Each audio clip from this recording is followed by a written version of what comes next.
So நீங்கள் நம்ம பார்க்க போகிற டாபிக் என்னென்னு பார்த்தீங்கன்னாக்கா, ஒரு நான் ஐடியில் இருக்கேன், நான் எப்படி வந்து ஒரு ஐடி ஃபீல்டுக்கு போகிறது அப்படின்னு நீங்கள் நினச்சிங்கனாக்கா, நான் உங்களுக்கு ரோட் மேப் கொடுக்குறேன். ஸோ என்னன்னாக்கா, ஒரு நான் ஐடியில் இருந்தாலும் உங்களுக்கு கம்யூனிகேஷன் நல்லா வந்துச்சுன்னா அதை பற்றி ப்ராப்ளம் இல்லைனாக்கா நீங்கள் கவலைப்படவே தேவையில்ல. நீங்கள் வேறு ஃபீல்டுக்கு நீங்கள் சேஞ்ச் ஆகிறீங்கன்னா கூட உங்களால் சேஞ்ச் பண்ணிக்க முடியும். பட் ப்ரொவைடட் அந்த ஐடி ஃபீல்டில் என்ன எக்ஸ்பெக்டேஸ் இருக்குது, என்னென்ன விஷயங்கள்லாம் நீங்கள் வந்து லேர்ன் பண்ணிட்டு போகணுன்றதை மட்டும் நான் உங்களுக்கு சொல்ல போகிறேன்.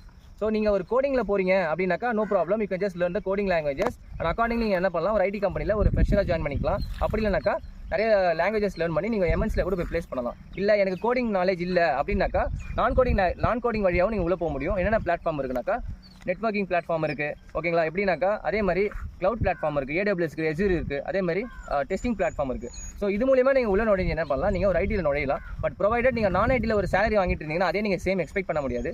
நீங்கள் எக்ஸ்பீரியன்ஸ் கெயின் பண்ண தான் உங்களால் ஐடியில் என்ன பண்ண முடியும், சேலரி நீங்கள் ரேஸ் பண்ண முடியும். ஓகேங்களா. ஸோ உங்களுக்கும் வழி இருக்குது. ஸோ நீங்கள் கவலைப்படாதீங்க. அப்படி இல்லைனாக்கா நீங்கள் ஒரு மேனேஜ்மெண்ட் ரோல்லையோ HR ரோல்லையோ நீங்கள் வந்து கொஞ்சம் ஸ்கில் இருக்குது